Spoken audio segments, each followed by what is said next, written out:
Salut à toi, on se retrouve aujourd'hui pour une vidéo très importante, surtout avec ce qui se passe en ce moment et avec le stress environnant. Je pense que tu es d'accord avec moi, mais depuis quelques mois, il y a vraiment un niveau de stress qui est palpable. Tu sens dans l'air, en fait, dans l'énergie, etc. par rapport aux gens qui sont autour de nous, la société en général, le monde entier avec ce qui se passe actuellement.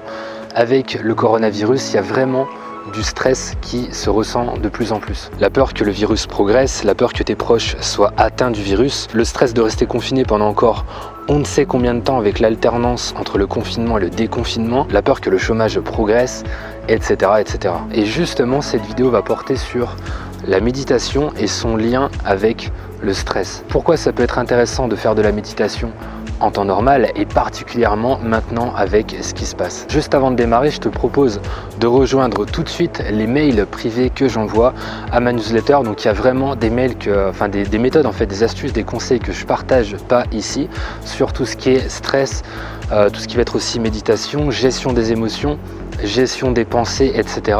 Tout ce qui traite au développement personnel, ça se passe dans les mails privés. Donc tu as simplement à cliquer sur le lien qui apparaîtra à l'écran ou sur le premier lien en description sous cette vidéo. Alors avant tout, ce qu'il faut savoir, c'est que la méditation n'a pas pour but de base de mener à un objectif particulier, même s'il peut être positif, comme par exemple la diminution du stress. Et j'utilise bien les termes n'a pas pour but de base parce que avec la méditation, il n'y a pas d'objectif particulier. Le but, c'est pas d'arriver à quelque chose, parce que le problème, c'est que quand tu te focalises là-dessus, quand tu crois qu'il y a un objectif vraiment précis, forcément ça va être quelque chose de positif, on va pas le faire pour être mal, mais simplement ce qu'il faut comprendre, c'est que tu vas te focaliser là-dessus, tu vas être dans l'attente de quelque chose. Et c'est vraiment le but contraire de la méditation, c'est de lâcher prise. Peu importe ce qui se passe en toi, si tu observes des pensées qui sont positives ou négatives, le but, c'est simplement l'observation. C'est pour ça qu'il n'y a pas de bonne ou de mauvaise méditation. Ça ne veut rien dire. L'idée, c'est simplement d'observer vraiment ce qu'il se passe quand tu fermes les yeux, quand tu entres en introspection. Donc ça veut dire vraiment quand tu te concentres sur tes sensations, tes perceptions, tes émotions, tes pensées, mais sans porter de jugement. C'est vraiment ça l'objectif de base de la méditation. Comme le but, c'est simplement de faire une pause et d'observer ce qu'il se passe en toi, ce sera jamais bon ou mauvais parce que c'est toujours ce qu'il devait se passer. Garde ça en tête. Quand tu fais de la méditation, tu te dis il doit se passer ce qu'il doit se passer. C'est tout. Ça s'arrête là, point barre. Après, bien sûr, il existe des méthodes, des astuces pour calmer les pensées, pour calmer le flux des pensées, pour que ce soit quelque chose de bénéfique, mais j'utilise vraiment les guillemets parce qu'il ne faut pas, encore une fois, te concentrer là-dessus. Il ne faut pas être dans l'attente de quelque chose de particulier, il faut plutôt lâcher prise par rapport à ce que tu observes. Tu restes simplement observateur avec ce qu'il se passe en toi. Et d'ailleurs, il y a pas mal de personnes qui essaient la méditation et qui disent au bout d'une séance, voire 2-3 séances, souvent il faut quand même un petit peu de temps, mais qui disent rapidement ouais, ça sert à rien, j'y arrive pas. Mais justement, en fait, ce qu'il faut comprendre, c'est que si tu n'arrives pas à calmer tes pensées, c'est justement parce que tu en as besoin. Ça, c'est très important de rester vraiment honnête par rapport à ça. Si tu n'arrives pas à faire le calme intérieur, c'est justement parce que tu en as besoin.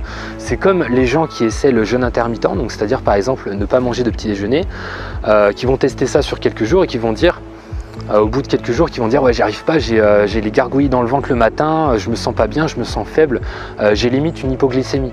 Mais justement, si tu as ça, c'est justement parce que tu as besoin du jeûne intermittent, c'est justement parce que tu as besoin de réguler ta glycémie. C'est pas parce qu'il y a un problème qu'il faut justifier la méthode comme étant le problème. La méthode, elle est là pour régler le problème. Mais si tu as le problème, c'est bien que tu en as besoin en fait, c'est bien qu'il y a un dérèglement quelque part. Et la méditation, c'est pareil, c'est pour régler un petit peu tout ça, pour mettre vraiment le calme par rapport à tes pensées qui sont souvent compulsives. On se met à penser tout le temps, on se met à être anxieux en fait sur l'avenir, la peur de l'avenir, les regrets par rapport au passé.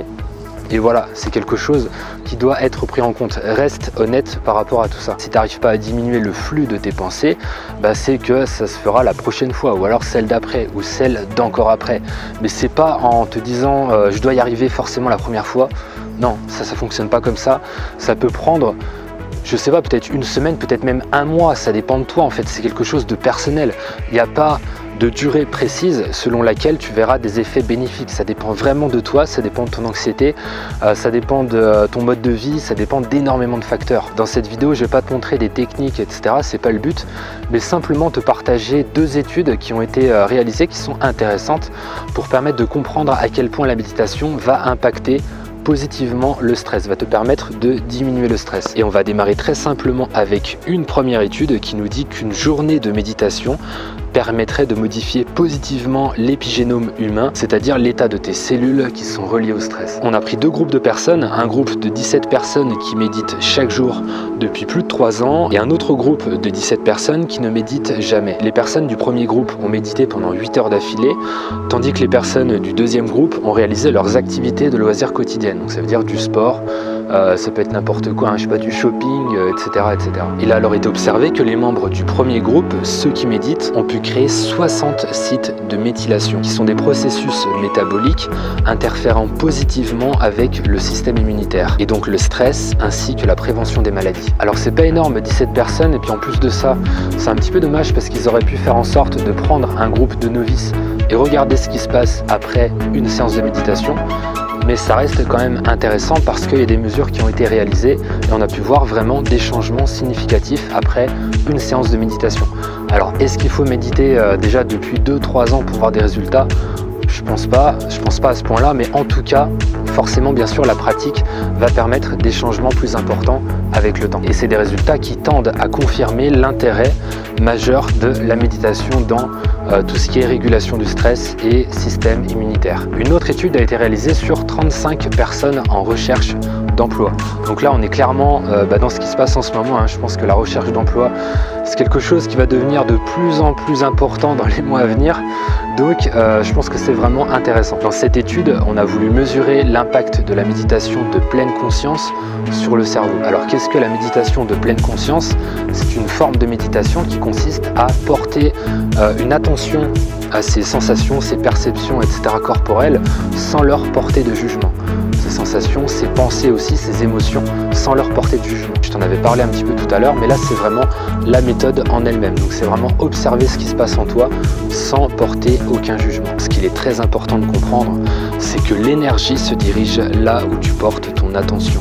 C'est ce que dit souvent le docteur Joe Dispenza, qui est un neuroscientifique très célèbre et qui est aussi très calé en méditation. Si tu portes ton attention sur une douleur, une sensation négative, etc., tout en lui apportant un jugement négatif, tu vas avoir tendance à amplifier cette douleur, à lui donner du poids, de l'importance. Et c'est pour ça que l'observer sans la juger peut être quelque chose de pertinent.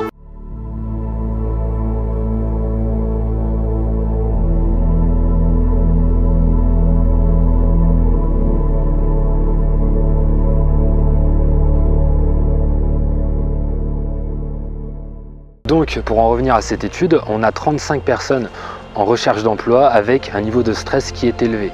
Parce que forcément, il y a tout ce qui est pression, etc. par rapport à l'argent et tout ce que ça implique derrière. Ils ont été répartis en 2 groupes, dont un groupe pratiquant la méditation de pleine conscience et un groupe pratiquant la relaxation classique. Alors on n'a pas de détails par rapport à la relaxation classique, mais ça peut être, je sais pas, par exemple des massages, des pratiques un petit peu comme ça, plus courantes on va dire. Et ici c'est très intéressant parce qu'on a des approches qui se ressemblent un petit peu, c'est pas vraiment la même chose, hein. C'est sûr, un massage par exemple, de la relaxation et de la méditation, mais on est sur une approche quand même de relaxation globale.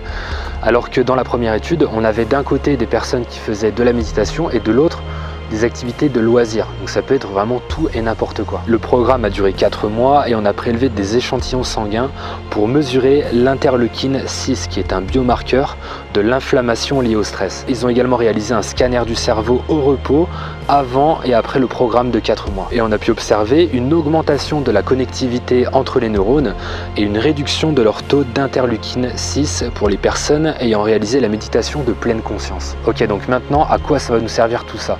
En quoi est-ce que ça peut être pertinent de savoir que la méditation permettrait de réduire le niveau de stress? Tout simplement parce que le stress est directement lié à la santé. Quand tu médites, alors avec le temps bien sûr, au début c'est pas forcément quelque chose de facile à mettre en place, mais ce qui va se passer c'est que tu vas réduire donc ton niveau de stress et ça induit le fait de passer d'émotions négatives à des émotions positives. Tu vas diminuer la peur de l'avenir, les regrets du passé, l'anxiété générale, la frustration.